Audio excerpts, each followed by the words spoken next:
Sagutin niyo po ako, nasaan si tatay? Ma'am, teka po. Hindi po kasi rito. Room 1 po ito. Nasa kabilang kwarto po. Si Major Delgado. Ba't hindi niyo po kasi sinasabi ka agad? Parang nililihim niyo po kung nasan siya eh. Gusto ko po makita si tatay. That's enough! Palame!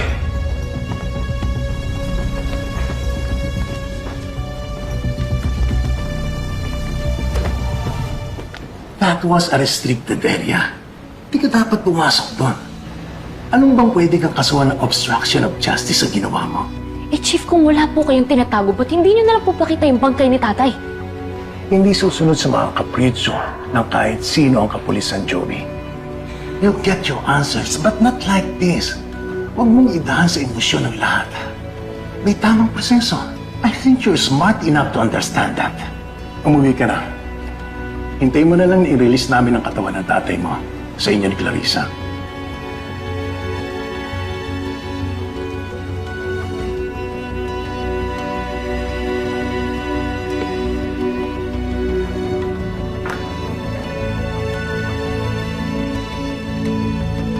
I'm sure wala dun yung katawan ni tatay at wala silang mapakita.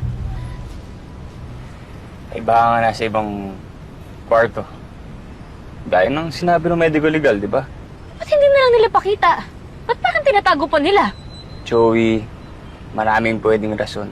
Protocol, investigation, sensitivity ng case, o kaya baka yung state ng labi ng tatay mo. Eh baka naman kasi kaya walang labi, walang katawan kasi buhay pa si tatay, hindi pa siya patay. Bakit naman gagawin ng pulis yun, di ba? Bakit nang itatago na buhay pa yung tatay mo? Napakalaking conspiracy nun kung sakali. Wala tayo sa pelikula kung buhay nga yung tatay mo. Baka di ba siya umuwi sa inyo, di ba?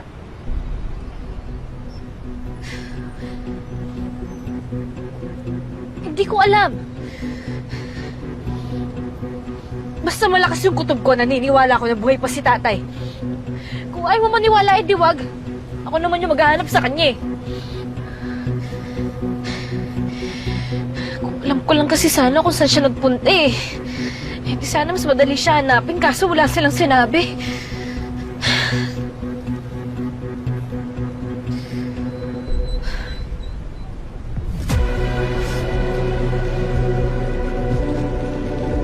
Bakit? May alam ka ba kung saan nagpunta si tatay? Ito na coordination letter at letter order na ni-request mo. Itawag na rin kita sa Drug Enforcement ng Regional Office sa Norte, sa bayan ng Balmora. Mag-courtesy call ka sa Regional Director nila. Teka, alam na ba ni Joey at ni Aling Clarissa na pupunta ka rito? Suportado nila ako. Pero marami pa rin silang bagay na hindi alam. Kaya hindi nila pwede malaman yung narinig mo. Ang sinasabi ko, protektahan mo siya sa mga bagay na alam mo kapapahamak niya. Narinig ko na binigyan ng mission order si Major para sa isang misyon sa Norte, sa bayan ng Balmora. Ay, ng Valmora?